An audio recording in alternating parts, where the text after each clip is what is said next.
Hey everyone, today I have an update for my North Shoreline cars.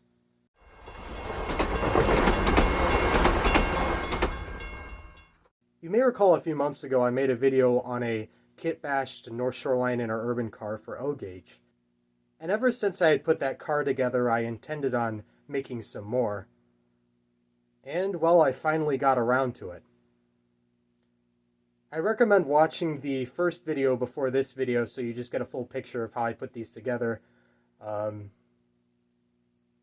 the long and short of it is, these are Lionel Baby Madison passenger cars, just very cheap ones, mostly from the MPC era, that I've stuck some motorized components in from an MTH trolley. I've cut out windows in the front and painted them up. And well, that's pretty much the extent of the modifications of these, barring the little specifics that I had to do. So go take a look at that video if you feel like it, or just keep watching here.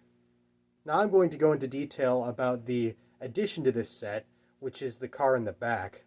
Because this car is non-motorized, there's a few differences between this car and the powered car. The first thing you might notice are the trucks. The trucks are just the standard Lionel passenger car trucks. The powered car has trolley trucks, or sort of interurban type trucks, from an MTH trolley, and they look really good, and I wish all of the cars had them, but I'm not going to buy a trolley from MTH just to use it for a non-powered car. I'll probably eventually buy another one so I can make another set of these cars with another powered car in a different paint scheme or for a different interurban railroad. But I figured, you know, the truck designs are close enough, and they're black anyways, so they're going to kind of blend in underneath the car, and while this thing's going around the track, you aren't really going to notice. And it bugs me a little bit, but really it doesn't bug me enough to do anything about it, so I'm fine with it. I was debating whether or not I should have painted this car in the green liner or the silver liner livery, and as you can see, I decided to paint it in the green liner livery just so it matched the other car and I could have a matching set. Eventually I'd like to get another one of these cars and either paint it into another green liner livery or paint it into a silver liner, which might be a little more difficult because I'd have to try to emulate the fake steel fluing look that they put on those cars. At that point, it might actually be easier just to put on a real textured surface like styrene plastic and paint it. But if I wanted to really sort of emulate the real cars, I would paint it on just like they did in real life. Because of course they wanted the cars to look modern, and they didn't bother with actually putting steel fluing on the sides, so they just painted it. So I'm still thinking about that, but anyways, that's future plans, and I'll go into future plans for these later. But anyways, going on with this trailer car that I made, it doesn't have any trolley pulls or anything. Again, its purpose as a model would be similar to its purpose in real life, and that is simply as a trailer. It really doesn't have any electrical equipment in it, probably besides the lights. And I know the North Shoreline didn't really have trailer cars per se. I think most of their rolling stock were units that could be controlled independently. In fact, I think pretty much all of their rolling stock was, if I'm not mistaken. So this car isn't entirely accurate in that way. But again, I'm not going to buy another MTH trolley just to put the trolley pulls on this car. Also, the prototype of this car is a little off. Obviously, all of the pieces that I get aren't going to be 100% realistic and accurate, but this one is, it's more than just a standard coach car, it's a RPO car. It was really the only cheap MPC era Lionel car that I could find that wasn't in a set at a train show that I went to, and you know, I figured it's as good as anything, and hey, it might be kind of unique. There might have been examples of RPO cars like this on the North Shore, but maybe they weren't in operation as far as this paint scheme is concerned, although I'm not sure. Either way, I think it looks good, and it's something that's definitely plausible. Here's a bit of a better look at the car. So I guess I'll go into detail on how I made this. So like I said, I got this from a train show. It must have been around 20 bucks, I don't exactly remember, but cheap enough. Usually you can actually find these for around $10. But, you know, I was willing to pay the $20 or so just because I wanted a second car for this set. and I couldn't find any other individual cars that I didn't want to break up from a set in order to make these custom Interurbans. So the first thing I did was disassemble the car entirely, take out all of the lighting equipment and whatnot, and you have to take that out in order to get the trucks out. And once I had gotten the body and the ends separated from everything else, I started painting it. Of course, before that, I rubbed off all of the existing lettering. I think this was originally a Pennsylvania Railroad RPO car. And once I had all the lettering rubbed off, I painted the body, and then a little while later, I painted the ends of the car green. Luckily, I still had a little bit left in the can of this green. I was really stretching it thin. I think the can's almost out. It's very light, but I'm still able to get a little bit of paint out of it, and I got just enough paint out of it to last for this project. And of course, I still have the can, so I can always buy more if I want to make more of these cars, because, I'll know what color I used. And I neglected to mention, before I painted the ends of the car, I cut them out. I roughed out where the windows were going to go with masking tape, and then I cut with a knife along the lines made by the masking tape, and then I used a junk soldering iron I had to melt through the center of where the windows are going to be, and then I used a pair of pliers to snap out the plastic that I had scored from the inside. It was a little bit of a difficult process, but in the end it turned out okay. It's certainly not perfect, and it's one of the more rougher features on these cars. And some of the windows turned out a lot nicer than others. I think the one you're looking at now turned out acceptably. Of course, I blocked off the door on the bottom half with a piece of styrene, as you can see on the front of the car.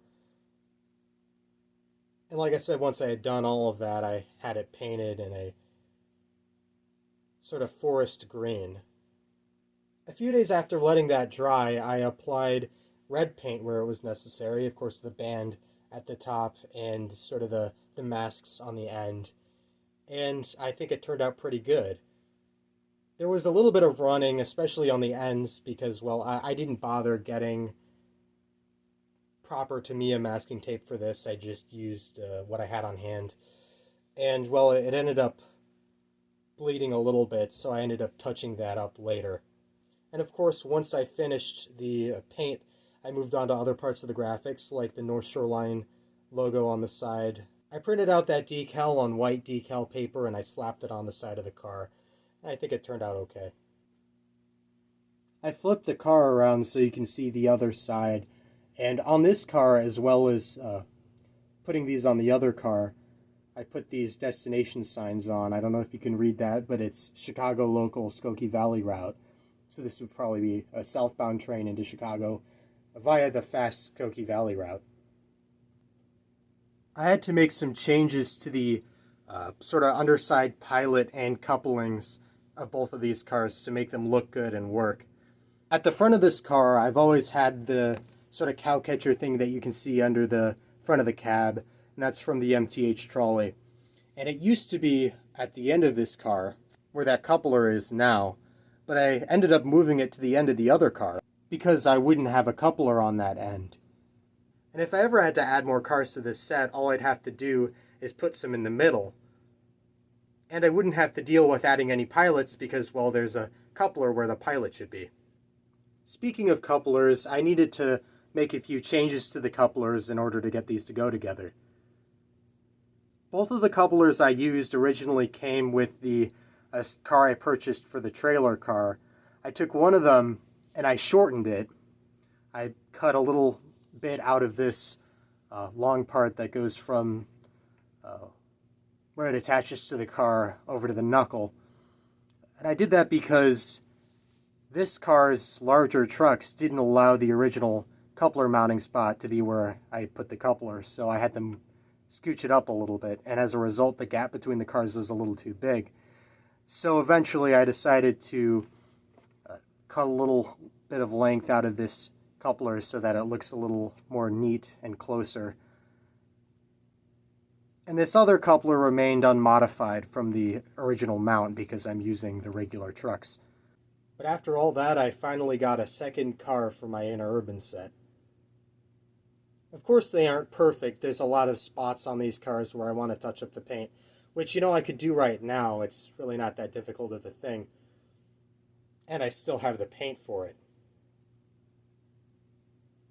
But changes for the future of these cars would certainly be adding lighting, at least to the headlight, maybe to the passenger compartments, and maybe to the end of the train, some kind of rear lantern. I'm not exactly sure what rear lighting setup the North Shore Line used, if any. I'd have to look into that further. And I also want to add some glass to the cabs, or at least, simulated glass through plastic sheets. And again, that's something that I could also do right now, but I just haven't bothered. And, well, beyond that, the only goal I have for these is to make some more of them. Of course, I could leave it at this and be completely satisfied. I have a 2-car train, and I think that's kind of the minimum for considering a interurban consist to be sort of realistic. There are plenty of videos out there of 2-car North Shore Line trains. But like I said, I want to make a Silverliner sometime, and maybe even make a whole nother set using this same formula. This is pretty easy to do, and I think most people could easily do this on their own with some Baby Madison passenger cars and an MTH trolley. That's all I have to say in regards to these cars, so let's see them run around.